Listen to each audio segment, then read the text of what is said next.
Powered by the Montana Television Network. This is the Noon News from Montana's news leader. Good afternoon. I'm Victoria Hill in for Samantha Sullivan. Topping the news this Thursday, more danger on Montana's water. This time, a close call for a 3-year-old. This video shows search and rescue carrying the 3-year-old out of Prickly Pear Creek. The Jefferson County Sheriff's Office says the girl's grandfather managed to find her and keep her safe until crews arrived. They said he grabbed her and held onto branches in the water. Law enforcement on the scene told NTN the water is swift and thigh-high in that area, and it might have had a different outcome if not for her grandfather. An update on a deadly diving accident in Canyon Ferry Lake earlier this week. The man who died was shooting a promotional video for a prospective political candidate who was also at the scene of the accident. The Lewis and Clark County coroner says 40-year-old Jesse Hubble of Somerville, Massachusetts, drowned on Monday. Hubble was with an out-of-state production company that had been filming a video for a second diver when he began having problems with his equipment. The second diver, John Muse from Loma, has been considering running as a Democrat for the U.S. Senate in 2020 and is a U.S. Navy veteran with scuba diver qualifications. Muse had to be rescued and was taken to the hospital. The death has been ruled an accident.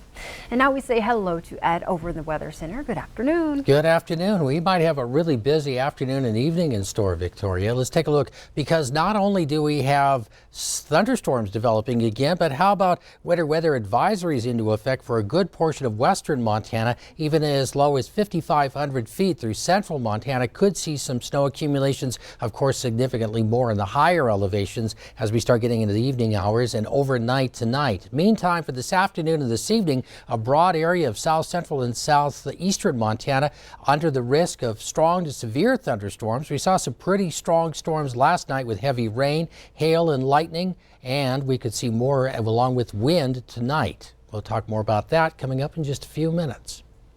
Thank you, Ed. The Trump administration is rolling back the rules on coal as it repeals Obama-era regulations on greenhouse gas emissions from power plants. But as MTN's Mike Dennison reports, those watching the power and coal industries in Montana say the change may not make that much difference for emissions or coal. The new rule from the Trump administration replaces the Obama Clean Power Plan, which had called for states to greatly reduce carbon emissions from coal-fired power plants and other sources.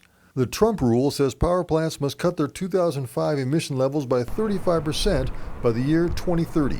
States will have 3 years to devise a plan to meet that goal, and then the EPA has another year to put it in place. Ann Hedges of the Montana Environmental Information Center says the plan does next to nothing to slow climate change. This is a cynical attempt to say they're doing something and requiring nothing of any plants. Trump administration officials suggested the plan could help some coal-fired power plants by allowing them to operate longer without expensive upgrades. Montana's Republican Congressman Greg Gianforte also praised the rule for ending what he called the war on coal and said it gives states more flexibility to regulate pollution standards. State clean air regulators said Wednesday they're reviewing the rule and had no further comment. And as for the future of coal-fired power plants in Colstrip, operator Talon Energy told MTN News it's also reviewing the new regulations. Montana coal industry spokesman Bud Klink said he hasn't yet seen the new regs, but he said the political and market forces affecting Colstrip have been in play for some time and that new regulations may not change things. Talon announced last week it will close Colstrip plants 1 and 2 this year, while plants 3 and 4 are continuing to operate. Industry analysts also said Wednesday that many owners of coal-fired plants already are shutting them down or reducing emissions below the level required by the Trump plan. Hedges said it's cheaper energy, not regulations, that is driving the decisions of power producers and buyers. You can't spend $150 million every year on coal, on your fuel, and compete in a marketplace with resources where the fuel is free and expect to last very long. Reporting from Helena, Mike Dennison, MTN News. And now we go to Roundup, where more than 1 year after a catastrophic hailstorm damaged the area, residents are still waiting for contractors to repair their homes and businesses. That hailstorm hit May 31st of 2018. Many of those residents have already paid but have yet to see any work done or completed. The Muscle County Attorney held a special meeting with state agencies Wednesday night to help out. Kevin Peterson says he doesn't have an exact victim count, but has asked the Attorney General's Office of Consumer Protection, State Auditor, and Insurance Commissioner to help. The first part of the investigation started last night with the filing of signed complaints. A year later, if they've done no work at all, that's highly suspicious. Or if they're not answering the phone, not returning phone calls, no text messages, no emails, and consumers are not able to contact their contractors, that also gives us a pause. When you're a year out, you have to start believing that there's something going on that shouldn't be. The Attorney General's office will investigate the complaints against contractors and may pass some on to the state auditor. If there is possible insurance fraud, those contractors will be contacted in about a week.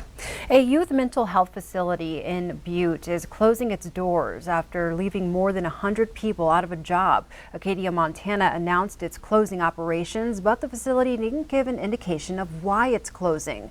Now the Butte Job Service is in rapid response mode to help place workers.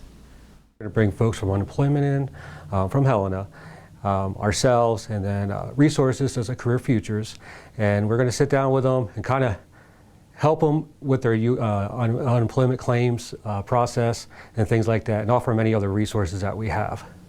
The Job Service says they'll connect Acadia employees with local employers that have openings. Montana Fish, Wildlife, and Parks need your help finding the person responsible for poaching a pronghorn antelope near Belgrade. Game wardens say they found the shot doe Saturday night near Thiessen Road. The doe was shot near the road, then ran to a field and died. FWP says this is becoming a problem in the Bozeman area. When you think about all the factors that complicate an investigation into a wildlife crime, you have weather, you have, scavengers that come and change the scene, the carcass, things like that. So we're really glad that someone was able to report this quickly. And if you know anything about the case, you are asked to call the toll-free hotline.